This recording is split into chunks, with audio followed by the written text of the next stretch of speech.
sortant de l'école, nous avons rencontré un grand chemin de fer qui nous a emmenés tout autour. On a l'impression que ça, c'était quand? C'était un autre siècle, c'était une autre planète.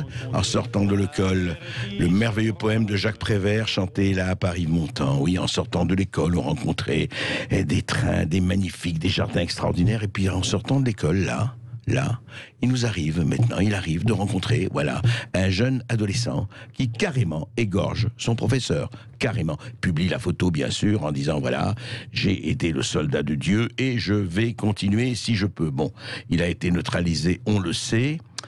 Mais derrière, il y a eu tout cet extraordinaire enchaînement de plaintes de parents d'élèves. Ils disaient, ma fille était là alors qu'elle n'était pas là. Des vidéos publiées, postées sur les réseaux sociaux et véhiculées par telle ou telle mosquée ou tel organisme, etc. On y est arrivé à ça, chauffer pendant 8 à 15 jours. Et puis voilà, le pire, le drame, l'horrible est arrivé. Mais c'est pas nouveau, hein. C'est pas la première école qui est atteinte. On se rappelle l'école de Azora de Toulouse en 2012. Tout ça, on le sait, et puis on reste comme ça, un peu sidéré, un peu tétanisé et très, très, très en colère devant tout cela. René Chiche, bonjour. Bonjour André Berkoff, moi aussi effectivement je suis partagé entre la tristesse qui me commande de me taire et évidemment la colère qui me pousse à parler. D'autant plus effectivement que ce qui est arrivé à Samuel Paty est parfaitement prévisible. Les rouages qui ont permis cela sont connus, sont dénoncés depuis longtemps. Et effectivement, vous avez commencé à parler de l'école comme d'une chose du passé, mais effectivement, je crois que là, nous touchons au cœur de l'affaire. Il y a évidemment dans cette affaire plusieurs aspects qu'il ne faut pas amalgamer. Mais moi, je tiens à dire une chose en tout premier, c'est que la main qui tenait le couteau et qui a égorgé notre collègue n'est pas le seul coupable. Je dis pas seulement responsable, je dis bien coupable. Et il va falloir, maintenant, ça suffit, il va falloir qu'on mette tout à plat. Alors, René Chiche, justement, vous avez écrit des instructions nationales, vous êtes professeur, vous avez signé effectivement cette tribune avec une vingtaine d'autres professeurs, et j'appelle à le lire justement sur la tribune du Figaro, sur le site du Figaro, dans Figaro Vox. Mais je voudrais savoir, vous dites les échelons. Est-ce qu'on peut parler, alors quels échelons? Parce qu'il y a eu intérieur de l'école, extérieur de l'école. Pour vous, qu'est-ce qui a joué, sans retracer toute l'histoire, mais quand même, qu'est-ce que les responsabilités, on sait aujourd'hui, où est-ce qu'elles peuvent se définir? Alors moi, j'ai beaucoup d'espoir dans l'enquête qui est actuellement menée. Parce que ceux qui mènent cette enquête ne sont pas de l'éducation nationale. Et donc, on a peut-être cette fois-ci vous dire que c'est bien que ce ne soit pas l'éducation nationale. Mais exactement. Exactement. Quelle est la première chose que fait le ministre Blanquer devant ce qui vient de se passer? Il dément ce qu'il présente comme une fausse rumeur qui a circulé sur les réseaux, selon laquelle ce professeur s'apprêtait à être sanctionné. Mais c'est la vérité. C'est la vérité.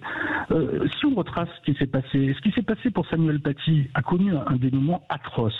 Mais je vous assure qu'il y a de très nombreux parents d'élèves qui se permettent de réclamer la tête d'un professeur. Je dis bien de réclamer leur tête, évidemment au sens figuré, bien sûr. Et là, quand ça tombe dans les oreilles d'un fou illuminé de l'arrière-monde, eh bien, il le prend au sens propre. Donc, c'est la seule différence. Mais du point de vue du contexte et de la structure, ce qui s'est passé se passe pratiquement tout le temps dans les établissements, depuis qu'on a attribué aux parents d'élèves une importance qu'ils ont enfin qu'ils ont légitimement pour la plupart d'entre eux, mais certains en revanche en font un très mauvais usage, c'est-à-dire finissent à l'intérieur de la salle de classe, rentrent dans la classe et se mettent à contester, non seulement la pédagogie du professeur, mais parfois même le contenu de l'enseignement. Au nom de quelles compétences? Alors, je reviens, s'il vous plaît, sur juste ce qu'a dit Jean-Michel Blanquer au début, en disant que la rectrice était hors de cause, etc., que l'institution était hors de cause. Il se trouve que, devant les plaintes de ses parents déchaînées contre Samuel Paty, l'institution a dépêché un inspecteur. Ouais. Alors, je voudrais citer un grand recteur qui a été limogé il y a quelques années et qui a écrit un livre magnifique sur un recteur, les mémoires d'un recteur carcérisé. Il s'agit de Alain Morvan. Alain Morvan, en tant que recteur, précise que lui, en tant que recteur, quand il a envoyé un inspecteur visiter un collègue, c'était jamais pour le féliciter. C'était toujours pour le recadrer. Ouais. Par conséquent, Jean-Michel Blanquer a menti. Vous dites que là, on a envoyé un inspecteur pour le recadrer, en fait, à Samuel Paty. Mais évidemment, parce que en réalité, à chaque fois que dans cette institution, à chaque fois qu'il y a, vous connaissez le pas de vague, hein, à chaque fois qu'il y a des récriminations légitimes ou illégitimes contre un professeur, l'institution, son premier réflexe, au lieu de défendre le professeur, c'est de se retourner contre lui, c'est de légitimer les plaintes. Par la façon dont elle les instruit, elle légitime les plaintes. C'est-à-dire que dans l'éducation nationale, les professeurs sont présumés coupables. Ce qui est effectivement exorbitant par rapport à... Ce qui est grave quand même, ce qui est grave, ce que vous affirmez. C'est très grave et ça imprègne le fonctionnement presque quotidien de l'établissement. C'est ce que nous disons dans cette tribune. Lorsque nous avons des élèves qui perturbent le cours et que nous excluons des cours, ils nous sont renvoyés en classe au motif que les raisons de les exclure ne sont pas légitimes et ce faisant, on détruit quotidiennement et par petites touches successives l'autorité des professeurs. Oui. Et effectivement, cette tragédie n'aurait pas été possible, je dis bien qu'elle n'aurait pas été possible sans cette préparation, c'est-à-dire en fait cette lente destruction non seulement de l'autorité du professeur, mais même effectivement de l'institution républicaine qu'est l'école. Vous dites que le terreau, hélas, était là pour... on ne pouvait évidemment pas prévoir cette horreur-là, mais le terreau était là, le terrain était là, quoi. En fait. Oui, bien sûr, le terrain. Et alors, il faut le décrire dans tous ses aspects. Alors, ces aspects sont très nombreux. Là, je viens d'évoquer un aspect, mais il y en a d'autres. Par exemple, bon, écoutez, ce professeur, j'ai évidemment beaucoup de mal à en parler maintenant, hein, sur le coup, là, mais faisait un cours de ce qu'on appelle l'enseignement moral et civique. Oui. Bon. L'enseignement moral et civique, c'est pas une discipline. C'est pas une discipline. Donc, il faisait pas un cours. Forcément, il faisait pas un cours. Il faisait ce qu'on est incité à faire dans le cadre de ces heures que j'appelle les heures de rien, c'est-à-dire des débats. Ce qui est une très bonne chose. Alors, apparemment, c'est une très bonne chose. Apparemment, on débat sur les chaînes de télévision, on débat à la radio, on débat dans l'agora, sous toutes ses formes. Mais je conteste fermement que l'école soit un lieu de débat. Pourquoi ? Parce que si on ne connaît pas, si on n'a pas un minimum de culture et de connaissance, que l'école est là pour transmettre, bien sûr. Les débats ne sont que des affrontements complètement stériles d'opinions confuses. Donc, moi, effectivement, je suis très favorable à ce qu'on remette tout à plat, y compris l'existence de cette espèce de gadget qu'est l'enseignement moral et civique, qui a été sorti de son chapeau par Najat Vallaud-Belkacem au moment des attentats de Charlie Hebdo, et dont je demande en vain, d'ailleurs, depuis que j'ai obtenu que le Conseil supérieur de l'éducation vote en faveur du vœu que j'avais déposé à ce sujet, dont je demande en vain un bilan au bout de 2 ans, de 3 ans, voilà. René Chiche, juste un mot. Vous dites, je vous entends bien, mais alors, il faut quand même, on voit bien au vu au su de ce qui se passe depuis des années, est-ce qu'il ne faut pas que justement cet enseignement moral et civique ne soit plus un gadget, mais intègre complètement l'éducation nationale? Vous savez très bien qu'en dehors de l'école, il ne se passera rien.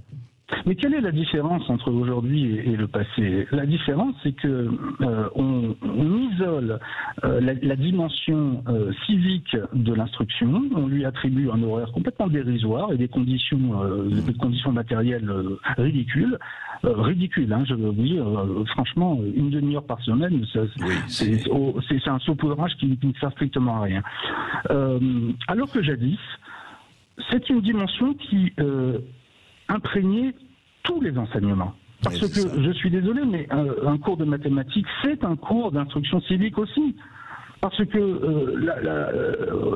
le b.a.-ba en République, c'est que le citoyen soit éclairé et soit capable de se former un jugement libre par et instruit. Mais oui, mais par lui-même, et à condition qu'on lui permette à son intelligence de se développer. On ne peut pas, sinon on ne fait pas de l'éducation, on fait simplement du moralisme, de l'édification, c'est-à-dire en fait une sorte de manipulation. Et moi, effectivement, je commence à en avoir assez d'entendre à toutes les sauces les valeurs de la République. Déjà, cette expression, les valeurs de la République, ceux qui l'utilisent démontrent très bien qu'ils ne savent pas ce que c'est qu'une valeur. Une valeur, c'est universel. Donc, il n'y a pas des valeurs de la République, ce qui sous-entend qu'il y aurait d'autres valeurs qui ne seraient pas celles de la République. Non. La République est fondée sur un certain nombre de valeurs qui sont universelles. Nous sommes d'accord. René Chiche, restez avec nous. Nous allons reprendre cette discussion après une petite pause. J'ai encore quelques questions à vous poser et merci de vos éclaircissements. Et puis pour tous ceux qui nous écoutent, n'oubliez pas, 0826 300 300, vous avez la parole à partir de 13h. Est-ce que vous aussi vous considérez qu'on abandonne les professeurs face à certaines revendications communautaires? Eh bien, n'hésitez pas. Peut-être vous avez été des témoignages et on vous écoute. Allez, à tout de suite. Sud Radio Berkov dans tous ses états. Et nous sommes toujours avec René Chiche, professeur agrégé de philosophie, vice-président d'Action et Démocratie, et qui a écrit ce livre que je vous recommande évidemment, La désinstruction nationale aux éditions Ovadia, et qui vient de signer cette pétition avec une vingtaine de professeurs. René Chiche, malheureusement, le temps nous est compté, mais on reviendra évidemment sur tout cela parce que c'est tellement important et essentiel. Mais je voudrais dire, aujourd'hui, vous avez commencé par dire au début de notre entretien que vous avez de l'espoir avec cette enquête.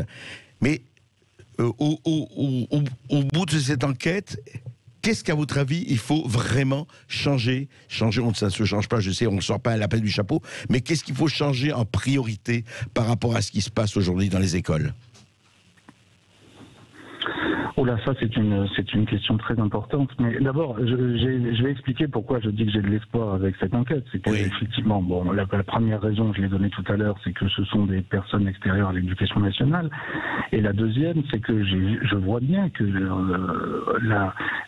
l'ensemble des responsabilités est en train d'être, en tout cas, entrevues. Et cela va jusqu'à des collégiens eux-mêmes. Qui ont renseigné le criminel sur les horaires de Samuel Paty. Contre argent. Oui, mais ça veut dire quoi du climat qui règne dans cet établissement? Et cet établissement n'est certainement pas le pire. Donc... des rapports ont été faits, des choses ont été dites, et puis on les enterre, effectivement, on a l'habitude de les enterrer, ou alors, ce qui est plus pervers, on sort des gadgets comme celui que j'ai indiqué tout à l'heure, celui de l'enseignement moral et civique, en croyant qu'on va résoudre le problème. Non, il faut se mettre... Moi, je demande que maintenant, il y ait une véritable refondation de l'école. Le ministre Payon avait utilisé ce mot de refondation pour faire exactement le contraire, c'est-à-dire en fait pour la démolir un peu plus, comment dirais-je, en faisant de l'école le moyen, parce que c'est ce que la société demande désormais, le moyen de faire réussir tout le monde et plus du tout celui de les instruire. C'est pour ça qu'effectivement, il faut maintenant remettre l'église au centre du village, il faut remettre l'instruction au cœur de l'école et surtout fixer à chacun clairement sa place. Je vais vous donner un exemple très précis.